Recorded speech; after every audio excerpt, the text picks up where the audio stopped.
Okay, you finally did it. After thousands and thousands of submissions, you finally booked your first modeling job. Now what? Hey y'all, it's Thomasina. Welcome back to my channel, and if you're new here, thanks for tuning in. My name is Thomasina, and I am a model and content creator, among many other things, based in New York City. And on my channel, I give you the tips and tricks you need to have a successful modeling career. I answer all the questions, and we do not gatekeep on this channel. So with that being said, let's jump into this video. Today we're going to be talking about how to prepare for a shoot. You book the job. Now what do? How do you prepare for it? So once you get the confirmation that you are booked for the role, the first thing that I always do is check the call sheet. If you don't know what a call sheet is basically a document with all of the information that you will need for the shoot. It will have the location, it will have the times, it will have the other talent that you're going to be working with, it will have the producer, the production company, the photographer, the videographer. Everyone that will be involved on the shoot is typically on the call sheet, and it's going to give you the information that you need to know before you get there. So once you're booked for a shoot, you'll probably receive the call sheet the night before. So you want to make sure you pay attention to your call time, which is what time you're supposed to be on set. Now, there are going to be some instances where not everyone has the same call time, so you want to make sure you're paying attention to what it says next to your name or what has been communicated to you. There are times where members of the production team have a call time earlier than the talent. There are times where one talent has an earlier call time than another talent. So for example, me, because I'm bald, I usually spend a shorter amount of time in hair and makeup, which means typically I get a later call time. So someone who may need a little bit more grooming may come in at 8 a.m. and then on the call sheet it says next to Thomasina's name a call time of maybe 10 a.m. So you want to make sure you're looking at the right call time for your name. Obviously, you want to pay attention to the location. On some shoots, there are multiple locations, but there's one designated meeting point. So you just want to make sure you find that information on the call sheet. I know for myself, on one occasion, I went to the wrong location because I did not properly prepare myself the night before, and I ended up arriving to set maybe like an hour later than I was supposed to.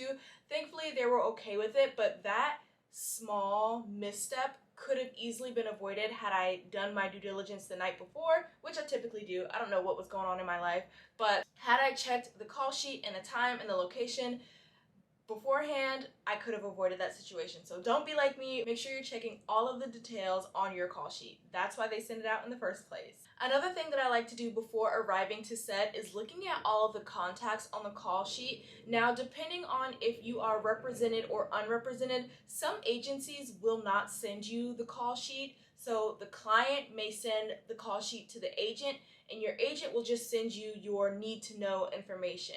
But if you're booking directly with a client or a brand, they will send you the call sheet directly, so you will have access to see everyone you're going to be working with and their contact information. Now, do not go texting the photographer or texting the producer or texting the production company just because you see their phone number and email listed on the call sheet. That is not what it is for. You are only supposed to contact the people that the production company tells you to contact. Be professional, okay? Let's have some decorum. But what I do like to do is I will look at everyone else that I'm working with, and a lot of times they may have their social media tagged, or you can just search them on Instagram using their first and last name. I do think that it is socially acceptable and not seen as unprofessional if you would like to connect with the other people that you're going to be working with on Instagram before going to the shoot. Even if you don't want to follow them, you could just take a look at their Instagram profiles and kind of see what work they've done in the past. It may be a topic for conversation when you actually meet them in person. So I just like to know who I'm working with. If there's a new photographer on the call sheet, I like to check out their work, see what they've done in the past, kind of get a feel of their shooting style and their personality. That's just a personal preference for me. I just like being a little bit nosy, seeing who I'm working with. So if you get a call sheet, if you get access to everyone else that you're going to be working with on that day, I definitely recommend just checking them out on Instagram, seeing what they're about. The next thing that I would do to prepare myself for a shoot that I'm booked for is checking out the brand's website and their Instagram. There have been so many instances where I've been booked by a brand that I had never even heard of before they booked me. So I always like to look on their Instagram, look on their website to kind of get a feel of the personality of the brand. It'll kind of give me an idea of what kind of poses they like. Are they a more serious brand? Do they like a lot of smiles? Are they very commercial and happy and upbeat, or are they more editorial, more serious? So you can kind of get a feel of the character of a brand by looking on their website, looking on their Instagram, seeing what kind of shoots they've already done, and that will help you prepare to how you're going to show up as a model when you get to set. It'll give you posing ideas, facial expressions, all of that. So definitely make sure you're familiar with the brand that you're going to be working with that day. The next thing I like to do is make sure my skin and my body is in tip-top shape. There was a point in time where I would always get a massive pimple under my right eye every time I was booked for some kind of beauty or skincare campaign. It was like my body sensed that I needed to have clear skin the next day, and it just broke out. You know, the universe is working against me. So I always like to do maybe like a moisturizing, hydrating skincare mask the night before.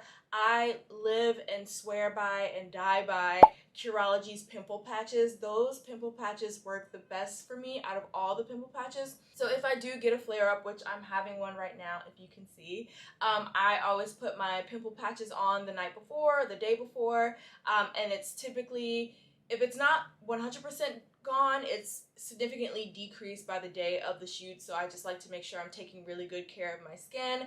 I also have a retinol and collagen under eye patch that I use. So you can use those the night before, or you can use them the day of. I typically use them the morning of and just will do my skincare routine and then just leave the eye patches on until I get to set or until I'm in the makeup chair. So that's a really good way to make sure your skin is feeling vibrant and alive and awake. So yeah, you just want to make sure you have a solid skincare routine the night before and the day of to make sure you're looking your best and feeling your best for the day of the shoot. Following up with making sure your body is in tip-top shape, I always like to make sure my hair is in the condition that the client has requested, or that I want to make sure my hair is the same as it was when I submitted for the job and booked the role. For example, when I first cut my hair, it is not, like, it's more bald than this, if that makes sense. Like, when I first cut my hair, it looks more like this.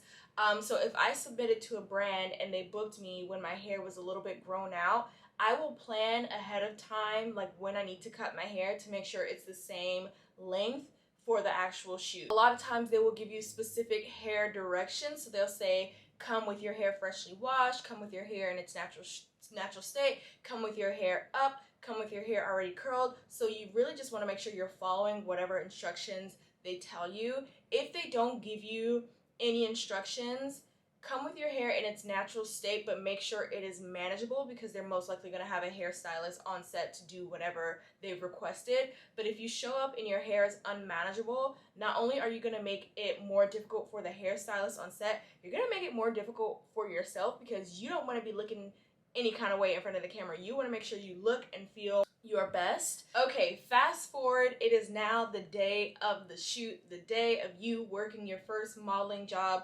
What do? There's still some things that you need to do to prepare yourself and to make sure you're showing up as a professional, amazing model who has done this before, right? Because they don't know this is your first shoot, so you want to show up like you're a seasoned vet, and hopefully they book you again. So on the day of the shoot, I always pack my model bag with a few essentials. For my ladies, you want to make sure you have different options for your undergarments.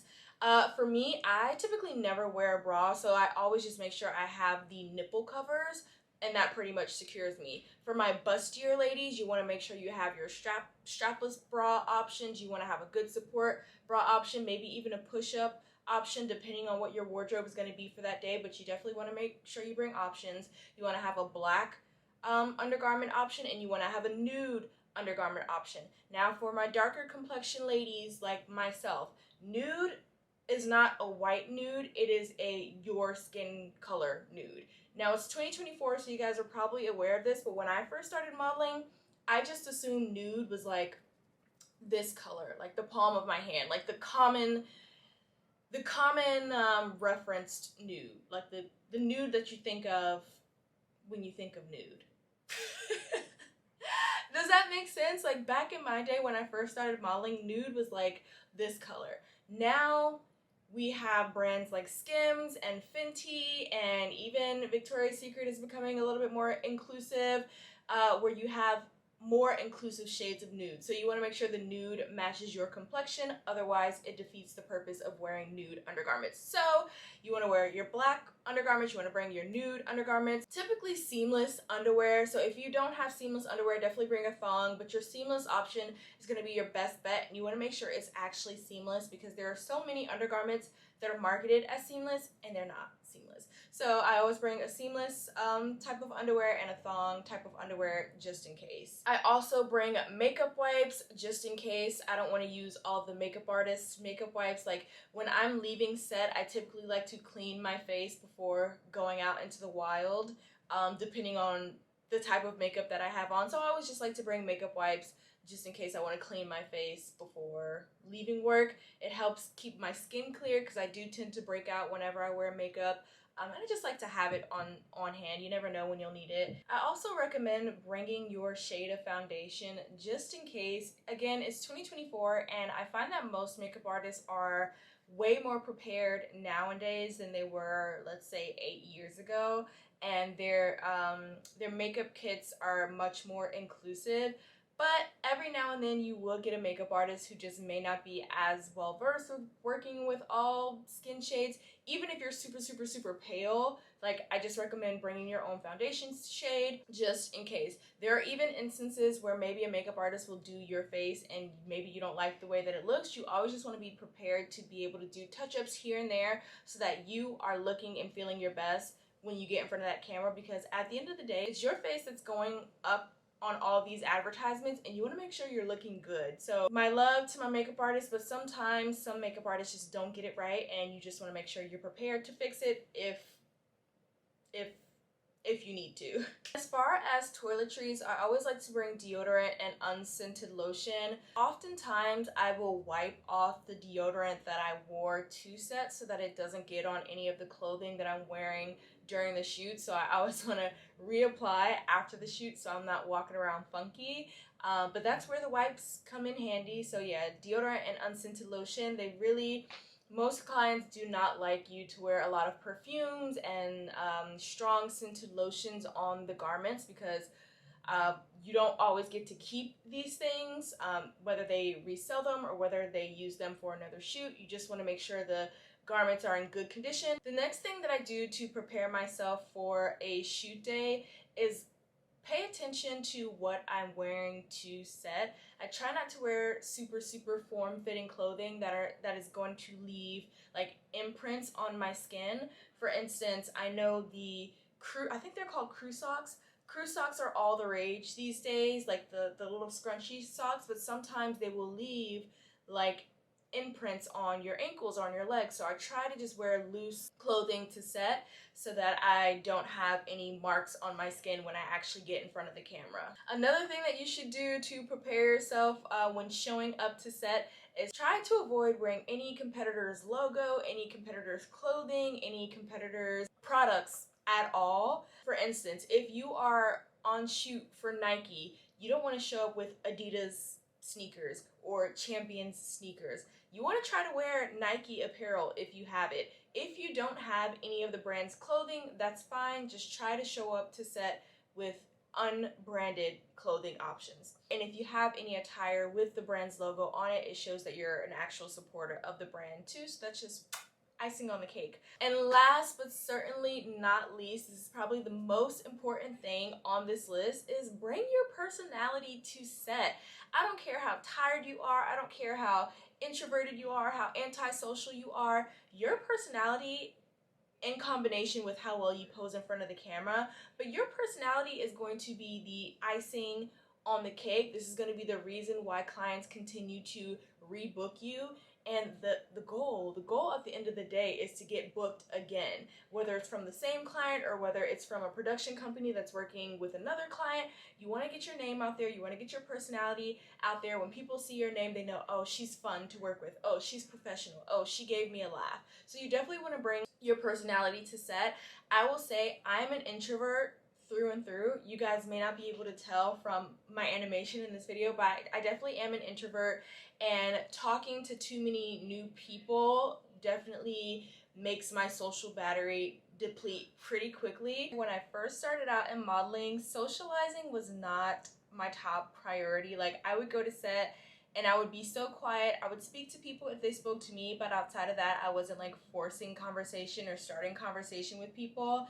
Now that I am older and a little bit more mature and a little bit more seasoned in this industry, I understand the importance of relationships in this industry, and it's really about who you know. You never know who you're gonna meet on set. Even the PA, like, everyone on set is just as important. So now I don't want to be, you have to find the balance between being the obnoxious model that just won't stop talking and the model who doesn't talk to anyone and just looks super mean and super antisocial. I like to fall right in the middle. So I talk to people when they talk to me. I strike up conversation with people that maybe I haven't met before. I ask people, I express my...